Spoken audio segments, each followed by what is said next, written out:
This is Street Knowledge with Chris Graham. Welcome to the podcast. I am Chris Graham, and we've got Rod Mullins joining us. Rod from Appalachian Chain, the podcast, the website and the podcast, I should say.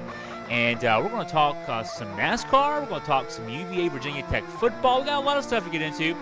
Rod, thanks for joining us. First off, thanks again for having me, Chris. One being here. So it's Thanksgiving week. Let's start. Well, you know, Thanksgiving week means a lot football-wise. We'll start with NASCAR because it means the end of the NASCAR season. And I think you called it here last week, Rod. I was putting you on a spot last week. Hey, who do you think's got the inside track to that NASCAR championship? You talked Martin Truex Jr. He wins the race. He wins the championship. So break it down for us. How did things go down Sunday for him to bring home that NASCAR championship? Well, there were a lot of big things leading up to this. Of course, who was going to win it out of the four that had made it to the playoffs. But a lot of people were looking at Dale Earnhardt Jr. This was going to be his last race. Matt Kenseth, that was going to be his last race as well. But the surprise, I think, for a lot of people, including me, was the announcement that Danica Patrick was going to go, and she was leaving racing after running the 2018 Daytona 500 and the 2018 Indianapolis 500. She is getting out of the sport. She had a very emotional press conference leading up to the race on the weekend on Sunday, and a lot of people were surprised by her announcement coming out with this. And so those were some of the factors coming into this. And plus, you had all these other things, these factors too, with Kyle Busch trying to make a run. You had Kevin Harvick. You also had Brad Keselowski. But in the end, Martin Truex Jr. held off Kyle Busch by .681 seconds, held him off for a 34-lap green flag run to the finish. And to me also, besides winning the championship, Chris, it was a big win for his team owner, Furniture Road Racing owner Barney Visser, who was home in Denver, Colorado. He had had a heart attack, subsequent bypass surgery in the past 2 weeks. And then also, I think I mentioned last week, Sherry Pollock's, his longtime girlfriend, Martin Truex Jr.'s girlfriend, has been battling ovarian cancer. So it was a great finish for Martin Truex Jr., and it was a disappointing one for Dale Earnhardt as he finished 25th in his final run in the number 88 Chevy. Danica Patrick, she cut a tire, clobbered the turn 2 wall on lap 142 in her final trip around the track in the number 10 Stuart Haas Racing Ford. And then, of course, you had some other racers. I mentioned Matt Kenseth. He finished up 8th in his final ride in the Joe Gibbs car for this season. And right now his question, I guess, remains, will he be back in the sport for next year? Yeah, there's so much to unpack. I mean, for the end of the season, I mean, usually you're just celebrating the champion, talking about the championship, but yeah, so much going on. I mean, maybe we'll start with the broadcast booth. The broadcast booth for NASCAR coverage from across the networks gets pretty crowded coming up next year. We've recently had the retirement of Jeff Gordon. We got Dale Earnhardt Jr. and Danica Patrick also talking about going into the broadcast, part of her career, so to speak, even though she will at least try to run Daytona and Indy. There's a lot of star power in the TV booth, and that takes away, of course, star power from the track. So an interesting year of transition coming up, I think, for NASCAR with those stars, making that transition from behind the wheel to behind the TV mic. That's a lot of movement there from some big-name stars in NASCAR. Yeah, it's a lot of shaking the trees out there. And one of the things that I picked up on here just today, as a matter of fact, is that Roush Fenway Racing is going back to their driver development program. That they're going to really mine that program starting in the Xfinity Series. So they're looking at trying to get some younger names and some younger star power up into these cars for the next couple of years. But, Chris, the surprising thing out of this whole thing is the ratings. The ratings were down this time around for the season finale at Homestead. They were down 3.3 for last year was the rating. They dropped to 2.7 this time around. And it leaves NASCAR scratching their head and asking questions, what is going to happen for the future? Because not only on the big circuit with the Monster Cup Series, you also have the smaller at-home circuits that are struggling as well. I just read today that the Motor Mile Speedway down near Roanoke, they are going to be dropping their NASCAR affiliation for their racetrack. So there's a lot of changes going on in NASCAR, and there's questions out there as to what Brian France and the group is going to do to possibly save this entity from hemorrhaging them, because to a lot of people, that's what they're doing right now. Yeah, I think about what you said there, Rod, in terms of, across the landscape. I mean, we know NFL ratings are down. They've been trending down the last 3 or 4 years. I mean, it could be partly, we have so many things we can watch on TV. There's so much to get your attention. But that said, that doesn't mean that the NFL, that NASCAR, that other leagues that are struggling with figuring out how to deal with losing people watching, either the attendance in person is down. I know I've been to the Richmond race the past couple of years. They're blacking off whole sections of the Richmond International Raceway because fans aren't coming. TV is not being watched as much. So even though you want to attribute it to, there's so much competing stuff out there that it's hard for anybody to get the ratings they used to get. That said, that doesn't mean you don't lament the loss of those people. From a NASCAR perspective, it can't be good now. Not only are you losing viewers, you're losing people buying tickets to the races, but now you're having to sort of transition, maybe create some new stars. I mean, you have, obviously Martin Truex Jr., the new champion. You've got still the Busch brother, the Busch. You still have some established names, but Jeff Gordon, Dale Earnhardt Jr., and even Danica Patrick, though she didn't have the success on the track, certainly her cachet, her name recognition was huge among the general sports fan base. So these are tough times for NASCAR to try to figure out between now and February when we start them back up for Daytona. Kind of figuring out what we can do to get people interested and keep them interested in the product. Yeah, and I agree with you.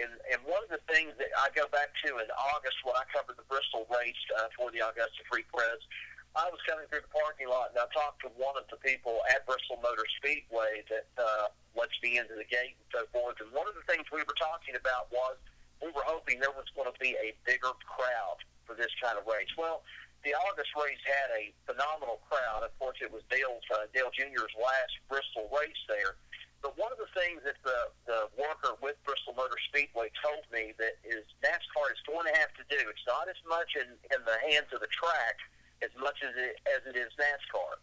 NASCAR is going to have to listen to the fans. They have gone and they put this out on this big pedestal for everyone to see, sponsor-wise and so forth. But in a way, they have kind of forgotten who has got them to that point, and that's the fans. Because he mentioned to me ticket sales being down, ticket prices were very expensive in some regions. Of course, the economy has had a lot to do with that. But there are a number of factors that really NASCAR is going to have to look at. And I'm not one of these that's for throwing out the segment parts of the races. I thought that was kind of interesting this year, what they had added to that. But they're going to have to go back to the drawing board about some things when it comes to being more fan-friendly, so to speak, and being able to accommodate the fan who has made NASCAR what it is up to this point. Yeah, we could go into this in great detail and maybe even start it right here. Years ago, before the playoff system, the chase system, before so many races were moved from the traditional southeast tracks to more Midwestern, some Western, some Northern places as well. I mean, I know NASCAR was trying to grow out from their roots, but maybe that turned some people off. Also, the playoff system may have confused people, lost some people. I think about this in the same context as football. I'm more of a NFL and college football guy, and one reason I'm less interested in the NFL is simply, when you watch a game, it's more. There's so many commercials during a game. Then there's so many instant replays during a game. They don't know they can't define what a catch is. NASCAR got away from what was so good for it for so long. Change things up. Sometimes change can be good. Sometimes change can mess something up, and it can be hard to get back to where you were. And I think maybe NASCAR is sort of trying to figure out how to get back what it had. They had lightning in a bottle. Now they're trying to get it again, and they keep tinkering with it, which is good. You want to try to get something in the right direction, but they just haven't found that winning formula really in the last few years.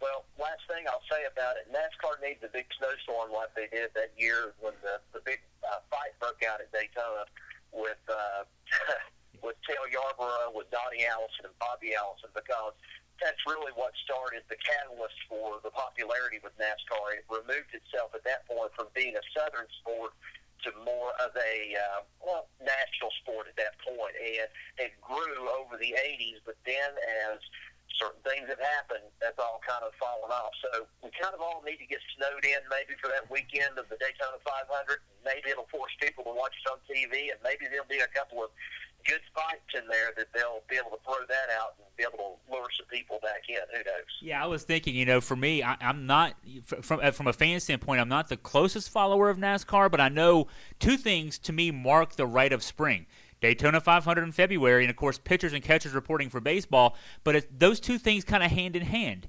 And you're right. There was a race.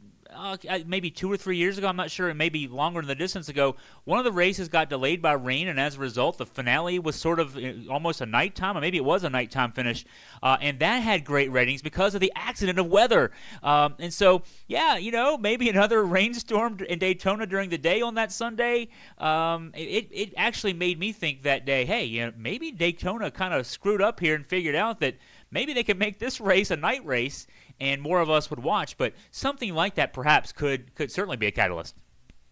Well, Bristol has seen its share of it too in the last few years, and of course, if you remember this past year, we had torrential rains that weekend. We got rained out on that Sunday. We ended up running on a Monday.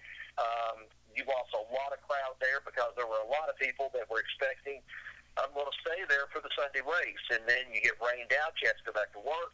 Therefore, you lose more seats out of the stand. So the weather has played havoc, I think, with NASCAR here over the last couple of years in a number of races. And Bristol, unfortunately, has been the recipient of that, because I can remember being at one race at Bristol in a snowstorm, and that was bad enough. And so they moved that race, but it still hasn't really benefited some of the tracks, and especially the weather in the early spring. Yeah, that is tough. That is, Southwest Virginia, Tennessee, because the timing of that race, the first race, is always in April. So yeah, it can be anything from 90 degrees to borderline snow, as we know, and weather always. Outdoor events can always be an issue, but when you only have one big race a week, it can really be an issue. We're talking with Rod Mullins here on our podcast. Maybe now we'll switch gears, talk some football and other weather. For me, at least, Friday night, 8 o'clock. It's hard for me, Rod, to complain too much, but I will for a second about a primetime game in Charlottesville involving UVA and Virginia Tech. But it's the first time, in Charlottesville at least, in a number of years, this game gets that primetime national billing. I mean, huge game on grounds at UVA. This game was played 3 years ago in Blacksburg, primetime on a Black Friday night. So this series has had some national recognition in the last few years. But Friday night, 8 o'clock, it's going to be cold in Charlottesville as Virginia and Virginia Tech meet up. Virginia Tech back in the top 25 nationally. Virginia 6-5, bowl eligible for the first time in a long time. For the first time in many, many years, these two teams are meeting, both with winning records, both headed to postseason. And now it's just about, from the Virginia perspective, breaking that 13-game losing streak.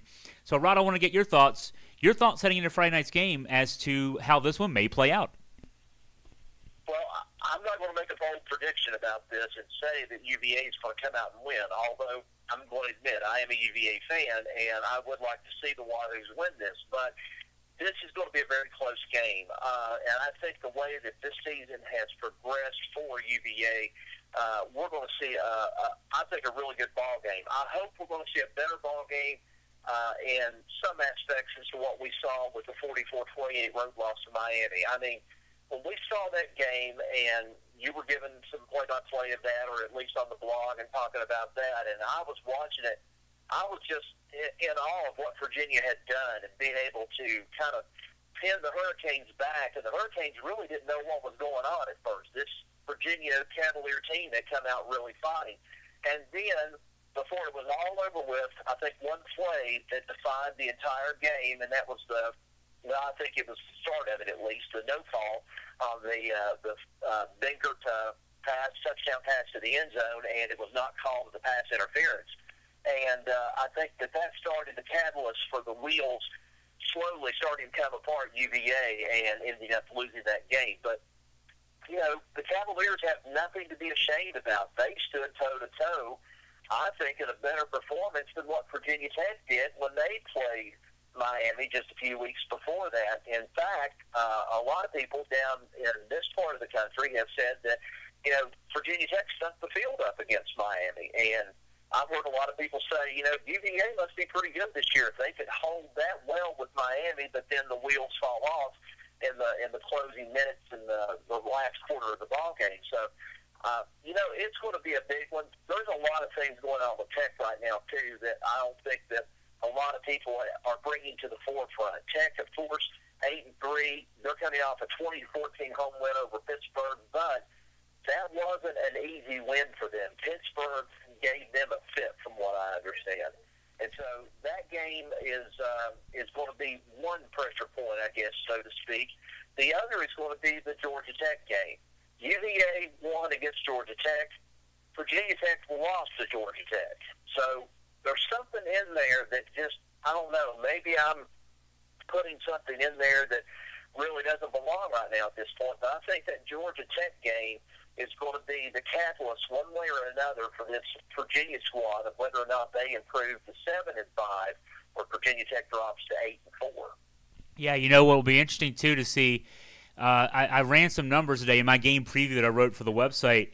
Well, of course, the one number is 13. That's the number of straight wins in this series for Virginia Tech.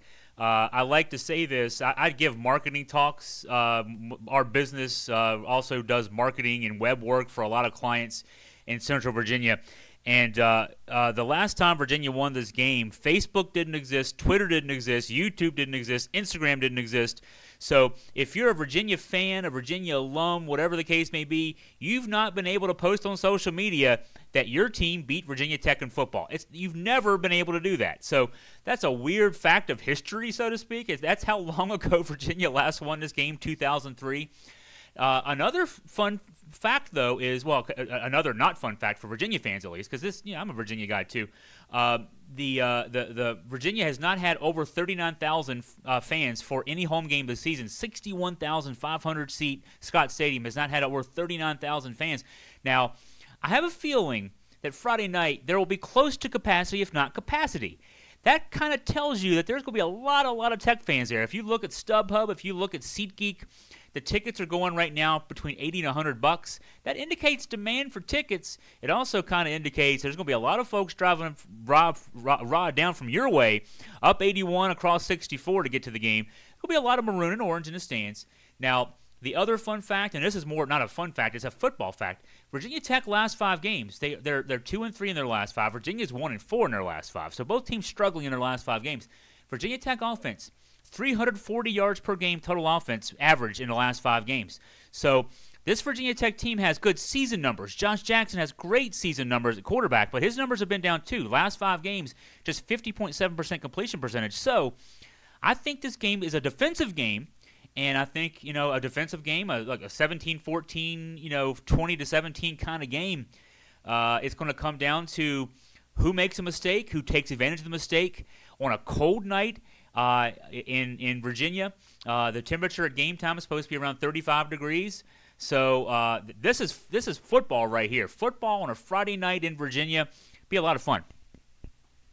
Yeah, and the other thing, too, Virginia is going to have to definitely improve, and I think you could probably agree with me on this.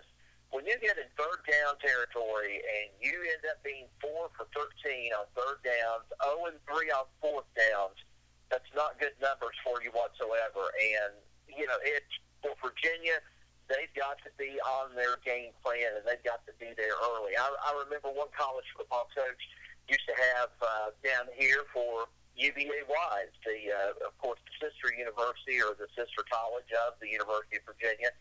But, you know, you had a coach at that time, and he was the head coach of the football team, and he put up on his board, do the little things perfectly. And that's what he lived by, and that's what Bronco Mendenhall and this team is going to have to do this Friday night in order to pull off a win and pull off what could be an upset win. Here's another thing, though, Chris. I think right now a lot of Virginia Tech fans are wondering, where Justin Fuente is going to end up, because, he's being mentioned as a possible, and I say possible, coaching, name for UT, for the Tennessee Volunteers. And there's a lot of people have been saying, well, they could get Fuente and bring him down to Knoxville, but myself personally, I don't see Fuente going to Knoxville to a program right now that's in such disarray, considering what he's got in Blacksburg right now. So, there's a lot of questions. Fuente is a very popular coach. A lot of people have liked what he's done, but they've also been riding him here in the last couple of games, too, with those losses, that Georgia Tech loss and then that Miami loss. Yeah, there's some pressure going on him right now, but this is, to me, it's like almost a no-holds-barred game, and we're going to find out who's going to end up on the winning end of it when the clock strikes zero. So the Friday night, 8 o'clock, is the kickoff. National TV exposure for our Cavs and our Hokies here in Virginia. My wife's a Hokie, so our house is divided. I say divided. I mean, we've been married 17 years now. We dated for a year before that. Rod, I've won one of those games. And plus she's got she got 3 first cousins who are also Tech grads.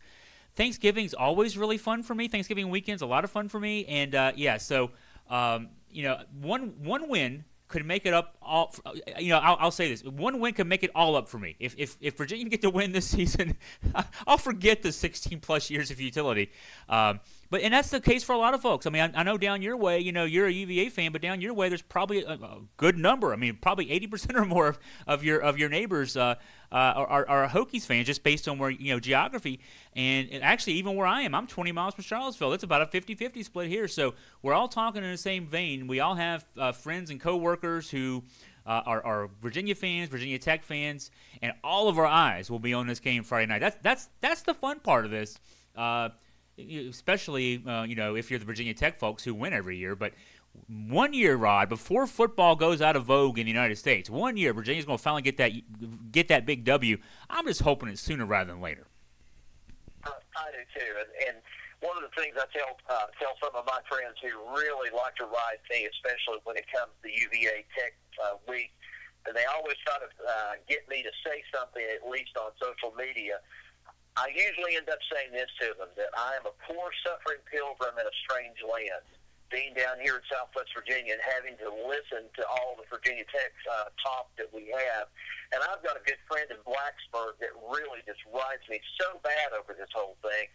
I'd just like for once that I can actually lift my head up finally, instead of being down in the rain all the time, and just say, we won one. That's what matters to me right now. That's right. No pressure, Bronco. No pressure, Kurt Binkert, etc. But we're certainly hoping. We're certainly hoping that you give us something to go with here. And I think this could be the year. I know the odds makers have it. Virginia Tech by 7. They kind of have to. They've won the game so many times over the years. I think the two teams are about as evenly matched on paper as they've been in the last 10 years. And so, Friday night, 8 o'clock, we'll be live blogging. I'll be in the press box with Scott German. We'll be live blogging from Scott Stadium. I bet Rod will join in, as he did this past Saturday during the Miami game. And folks listening can join in, ask questions, take shots. Who cares? Let's just have fun. It is a fun day for all of us in Virginia, win or lose, Virginia Tech. So, yeah, we'll have the live blog at 8 o'clock. Scott and I will go down to the locker rooms afterwards, talk to the coaches, talk to some players, and sometime around 2 or 3 in the morning, we'll be able to make sense of it all. But please join us on Augusta Free Press for that.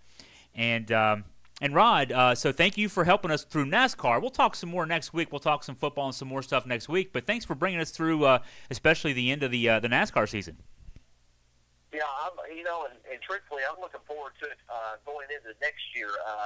There's going to be a lot of things going on. Like you said earlier when we started the podcast, there's going to be a lot of changes. And, hopefully this will be the start of something that we can go and kind of keep people up to date a little bit more as to what's going on in the NASCAR world. Appalachian Chained is the website. We'll link to it from our website, Augusta Free Press, as we always do. Rod, thanks for joining us. I appreciate it, Chris. Thanks.